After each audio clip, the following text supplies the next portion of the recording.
hold up.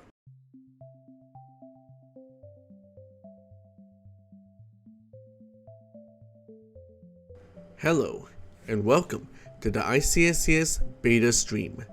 It's really awesome to see all of you here, and this is the 5th stream of ICSCS that I had ever done.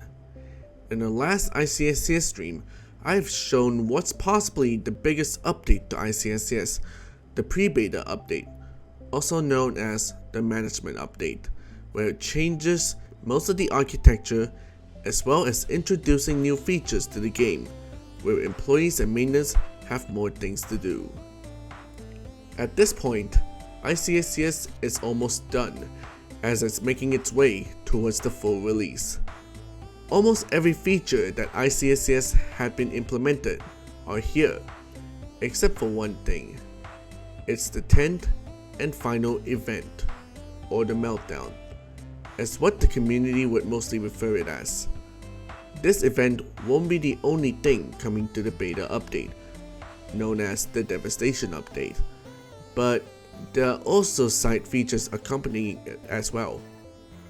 Although this update isn't as big as the previous updates, it's probably by far the most demanding update for ICSCS. The community had been obsessing over events like this, and it has gotten to the point where it's high time to implement this event.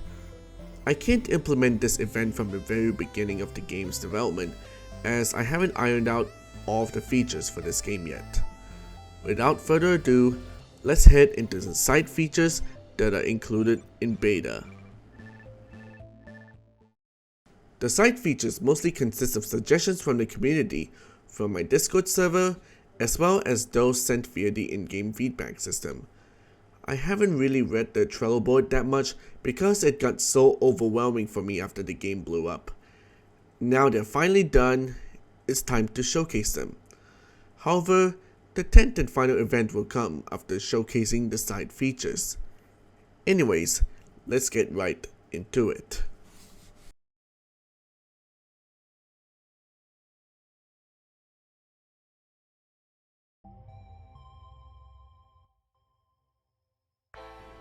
Right off the bat, you'll see that there's a skip button in the intro. Clicking on it will directly lead you to the main menu. That's not all though, let's head into the options. In the options, at the other category, there's 2 new options. The first one is rank tag, where you can change your rank tag to whatever you want. Obviously you can only select the ones you have unlocked. The next one is subtitles, where it shows you the subtitles of the in-facility announcements. For the sake of this stream, you'll see them for the duration of the stream. Also, if it's your first time playing, you'll see the overview of the HUD, so you know where to go if you want to, let's say, switch occupations for example, or talk to Guidely. Anyways, now that I have gotten the features before you head into the game out of the way, let's go ahead and see what's new in the game itself. First of all are the ladders in the elevator hallways. Originally I was planning to go for stairs, but sadly the stairs do not align with the floors and the spacing is too small, so I opted for ladders instead. If you do not wish to wait for an elevator to arrive, you can use this alternate mean of traversing through floors. This update also introduces the emergency bunker, where you can actually escape in the event of emergencies that could jeopardize everyone in the facility. You can interact with the beds here, although I only recommend going there if that event were to happen. Next up are the item return spots. Let's say that you have ordered a crate, but you're in the wrong occupation to restock them. This time, you can use one of the maintenance item return spots and restock them like that. The same goes if you have too many items to restock, or you're going to switch to a new occupation, or if you're going to leave the game for the day. Perfect for increasing cooperation among other players. Also, the occupations UI is slightly updated, so it shows the level 5 benefit once you reach that goal. Since the EXPs are worthless once you are at level 5, you can still see them at the top of your screen. If you're below level 5 however, you'll also see how far you are from the next level. Once you reach level 5, you're eligible to compete against others on who has the most EXP in an occupation. If you get into the leaderboard, there's no rewards after this, sadly, but it's pretty fun to see a name on the leaderboard. The next side feature was planned for Alpha Part 1, but didn't make it once that update drops. It is where the lights go out when enough fuse boxes have failed, which prompts players to fix them and get a reward in return. Speaking of fuse boxes, there's also screens in each of the maintenance storage which tells you which fuse boxes are active and which aren't, aka malfunctioning.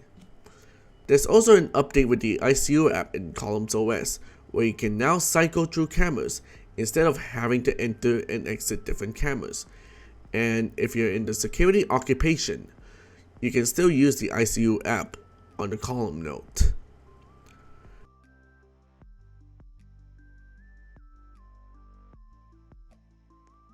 The guide only got a slight update, where you can learn how to start the ICSS servers. It's located in the Maintaining the Reactor guide, where after guide lead shows you the status screens, they'll bring out an ICSS server, where you can start it up, as well as start up a dummy ICSS. This won't do anything to the actual facility though, it's all a simulation.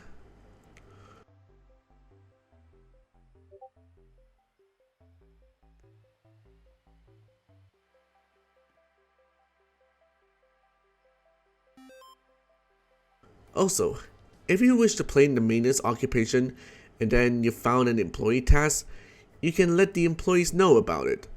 If you hold down onto it, you're able to let every employee know about the NPC's task that should be done. This also improves cooperation among other players as well. And finally, if the server is running out of memory, the game will notify the players that the server is running out of memory and will be directed to a new server if this keeps up. Since Roblox has a memory limit for their servers as well, there may be issues arising once the game hits the memory limit. There's some side features that I didn't manage to demonstrate, such as if you're seated, you'll gain energy. The SPHR Mark II's particles have been updated to look more closely like a black hole as well, and the SPHR Mark II will have a new temperature starting point between 3000 to 4000 degrees Kelvin. Also, most of the bugs from pre-beta have also been fixed in this update. However, that's not all of the features coming to this update, of course. Why will I leave the main highlight of this update behind, right? Overall, this is meant to be the update that finishes the last features, as a matter of fact, because it doesn't feel complete without this one event that I have been working on. Take a look, because it's going to be explosive.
That's right, Black Hole Instability is the 10th and final event for ICSCS. It is by far the biggest event in the game. The event got its name as the SPHR Mark II, Instead of exploding due to high temperatures, it gets more and more unstable to the point that it starts to wreak havoc to the facility itself. However, in order to get the event itself, it needs patience as well as full attention to trigger one. Remember the reactor surge event? That event could set you, as well as the other players, back a lot of progress if you were to trigger the reactor surge instead. Instead, you have to constantly monitor the power output of the SPHR Mark II and try not to make it reach a certain amount.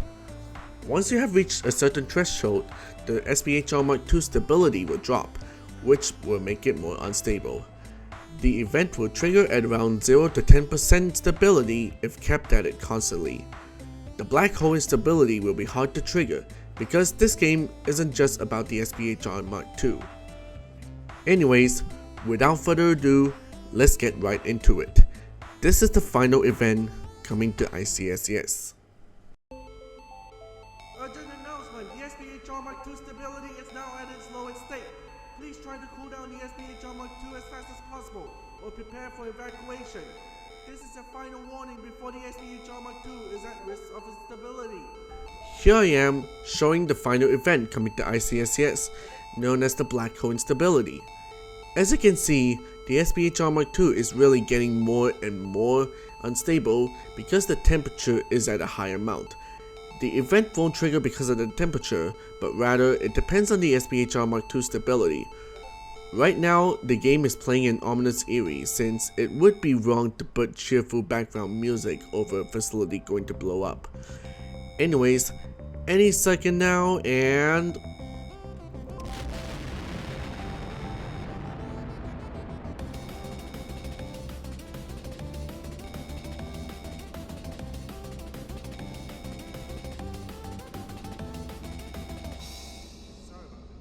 Why, keyboard player? That's not the right time! There goes the SPHR Mark II, devolving into instability. The event damages the facility's equipment such as the fuse boxes, electrical boxes, and even the servers in the server rooms as well. After this, the players need to perform an emergency deactivation of the SPHR Mark II, and there will be a countdown. Where do you get the codes from? In order to get the codes, you need to head to sublevel 3 in the miscellaneous servers. Then, you need to find 2 server rooms that relate to the SPHR Mark II. Those aforementioned server rooms will hold 8 nodes in total. It's like the server intrusion event, but this time, there are 8 digits for the deactivation code. You have to combine 8 digits together to assemble the deactivation code. And of course, like the server intrusion event, the code is randomized. Anyways, I got the codes and it's time to input them.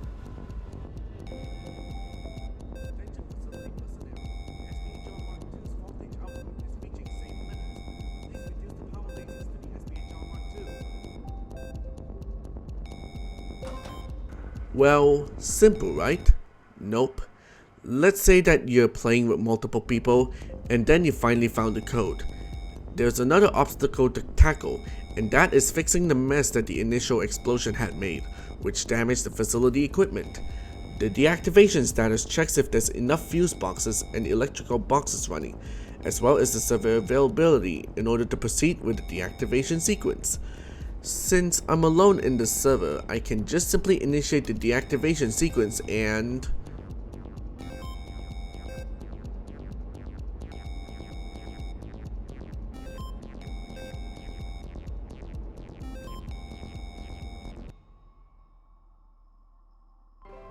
there we go. There will be a cutscene that plays, and then the deactivation will commence, thanking the player that activated the cutscene.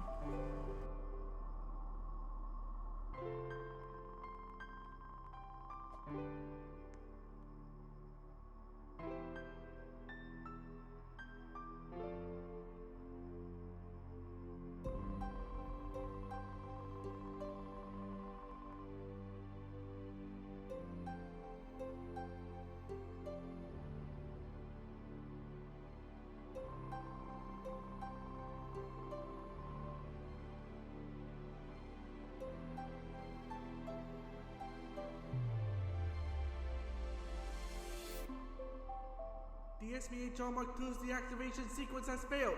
Please continue evacuating the facility. Rescue has been automatically called via the ICSS, so please keep the ICSS latency stable.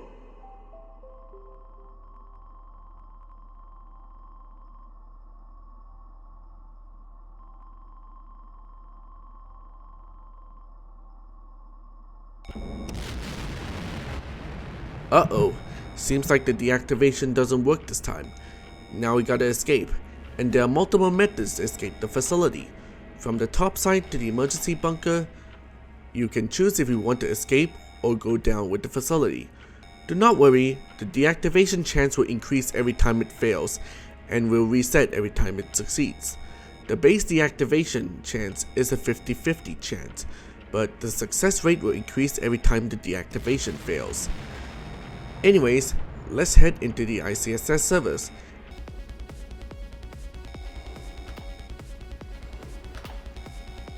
And would you look at that? It's contacting an escape bus to come to the scene to pick up players. And do note that once you die at any point during the black hole instability, you can't respawn till the event ends. Right now, we're at phase 2 of the black hole instability, which is the signaling phase, where you have to work together to signal an escape bus to pick the players up. For me, I'm going to stay here since I wanted to show you guys the entire event.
Oh boy, we're now at phase 3 of the black hole instability.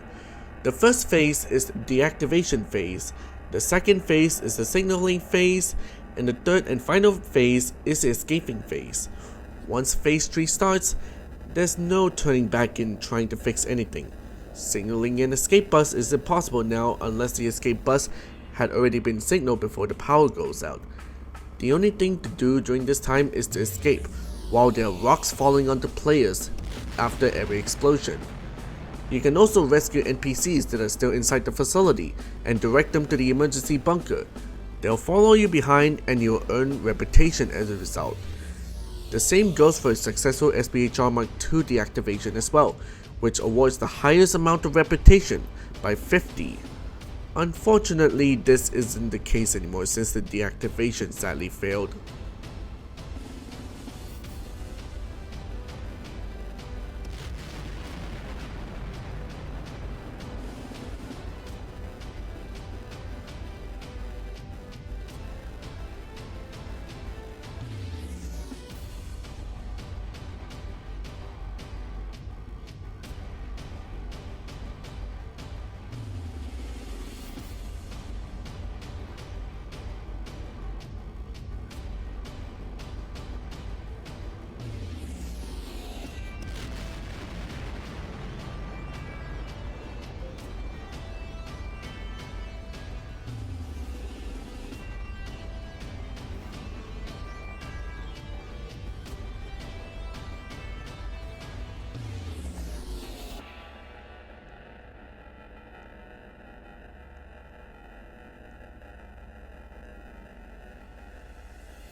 Well, this is it for the remaining people in the facility. The SPHR Mark II is now going on a rampage and sucking players in, provided if they get close enough. You can fight against it by running away from it as well.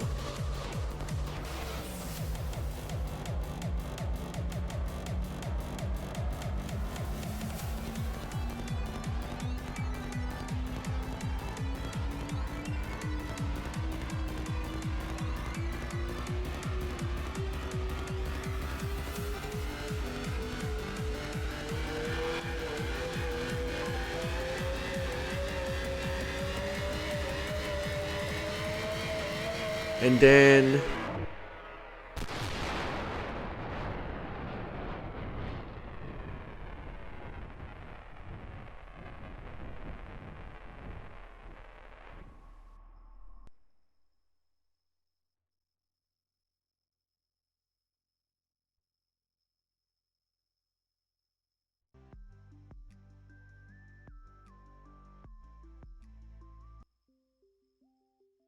the black hole instability event comes to an end. You'll be greeted with a white background with glitchy effects in it.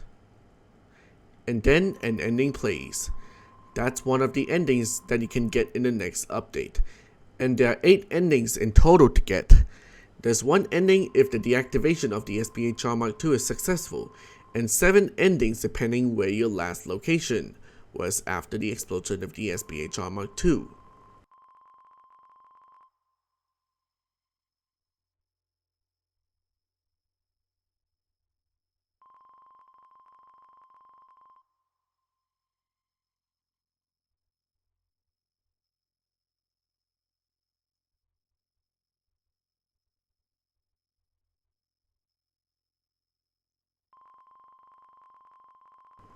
Wait, Guidely? Anyways, that's a reason behind the introduction for the friendship meter.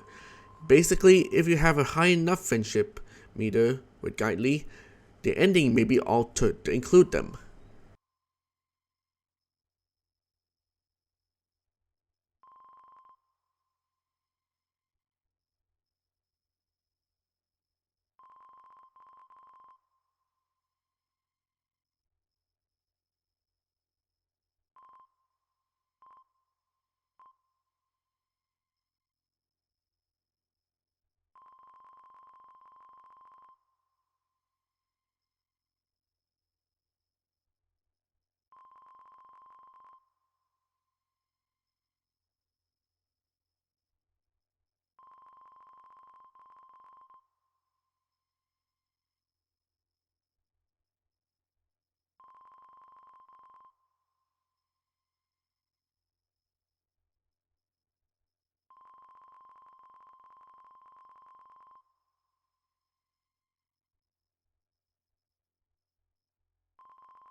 There's also the credits after the ending as well. You can skip it, but you can also sit back and watch the credits as well. I feel like showing you the entire credits, so enjoy!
And that's the credits for you.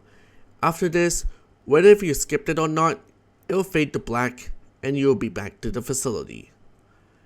And nope, everything after the black hole instability isn't canon, so you'll be transported back to where the server first started. Basically, you have to start the SPHR Mark II all over again, as well as the ICSS. Even the time had also been reverted to its original time, Sunday, 12 o'clock AM. And that's the black hole instability, the biggest event ever coming to ICSCS. Wow, after almost 3 years of development, I'm finally glad to bring this event into fruition. 8 endings to go through, and 1 huge event. However, this isn't the end of the stream yet, as I have added a bit more private server controls. As you can see, hunger and energy controls are missing. Where could it be?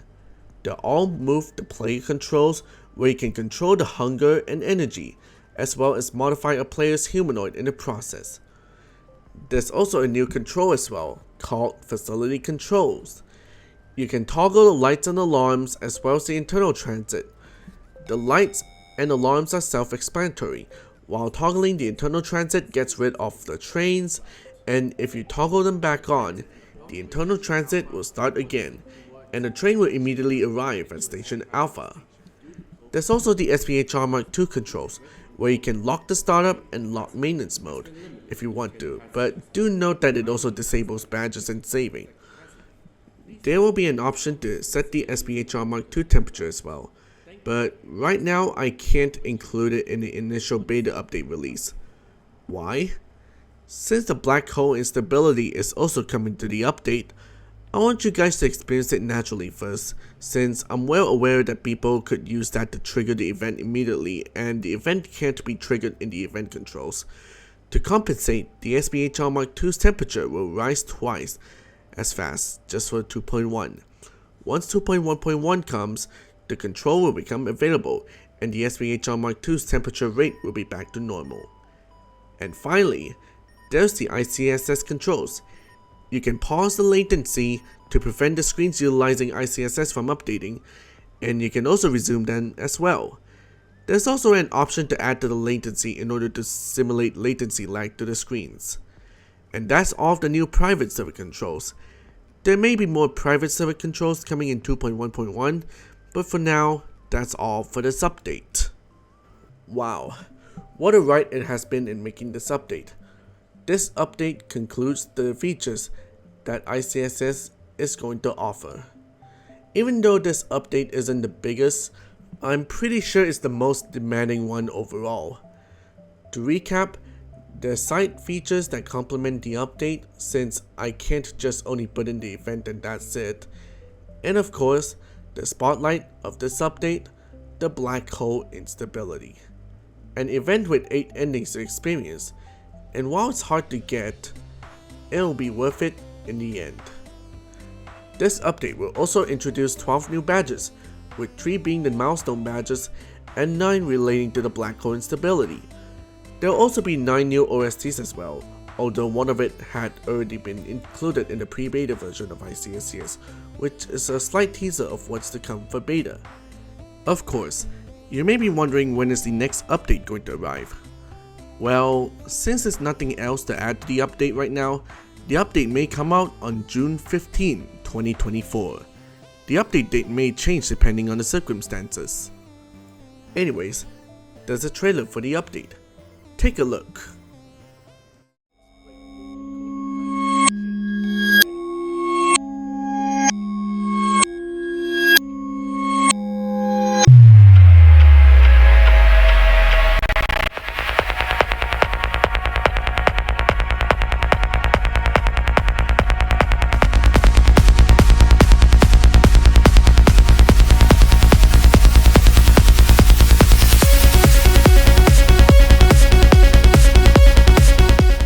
And finally, I wanted to talk about the future of ICSCS. After going through the development phases, which is pre-alpha, alpha part 1, alpha part 2, pre-beta, and finally, beta, the game is pretty much done. Everything that I wanted in ICSCS is finally here. But wait a minute, this doesn't mean that everything in ICSCS is done just yet. Everything in ICSCS is done except for one thing, but we'll get to that in a bit. First of all, it has been a wild ride to get to where ICSCS is now, and with the help of you guys, it wouldn't have been possible. Beta will receive a minor update somewhere after beta's release, which is 2.1.1. However, what I can say is that once 2.1.1 is out, not only there will be some features added, but suggestions will also be discontinued. Why? Since the state of the game really represents itself as a complete game at this point, I do not think that there's really anything else to add, otherwise it would complicate things by having way too many things. After all, I do not plan to introduce any mega updates and such to the game just to give it a quality of life update. All it might be left is one huge and complete game, which will be my very last core game that I'll ever do. The bug reports feature will still work though. Anyways, these updates really solidified what ICSCS is going to become, and I am really proud of it. However, the journey is not over just yet. With all of the aforementioned updates, as well as the state of the game, there's just one more update, and here it is.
Well, I don't really know how to describe this now, but this update will be really special to me.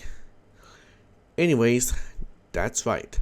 The full release update will be known as the concluding update.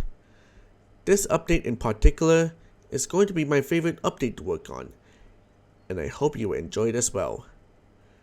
This update itself is a culmination of ICSCS as a whole, for a few reasons. First of all, remember how there's 8 endings in the black hole instability event that I introduced previously?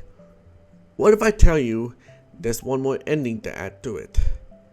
This ending will be the true ending, and for me, it really means a lot.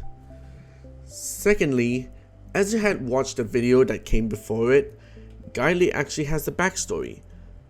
However, this really applies if you had been playing the game regularly and making stellar progress in it. And finally, it's the final major update that I'm ever going to make for ICSCS to top it all off. Everything that ICSCS had went through, from what was a really empty game to what we have now. It was nice seeing how ICSCS had evolved over the course of years. Now, you may be wondering, how do you get the ending once the full release comes out? Well, if you're guessing that you have to get all of the endings in order to unlock that ending, then you're right. Except that it's one of the requirements. To unlock the ending, you actually have to play the game. I do not consider triggering the black hole instability as quote-unquote gameplay, but exploring the facility, completing tasks, or perhaps just having fun counts as one. This ending is aimed towards the dedicated players of ICSCS and will be a gut-wrenching one. There's actually reasons why I decided that the concluding update is going to be the final major update for ICSCS, but I can't reveal it to you just yet. Anyways, that wraps it up for the stream. I think I need to catch a breath after all of this, but yeah, I can't wait for you to experience the beta update. Thank you for watching the stream about what's to come in the next update. There will also be a Q&A in the stream as well, and if you're in Singularity Containment side, you'll be teleported to ICSCS Canary to test out the new update. That is all from me, and I'll see you next time.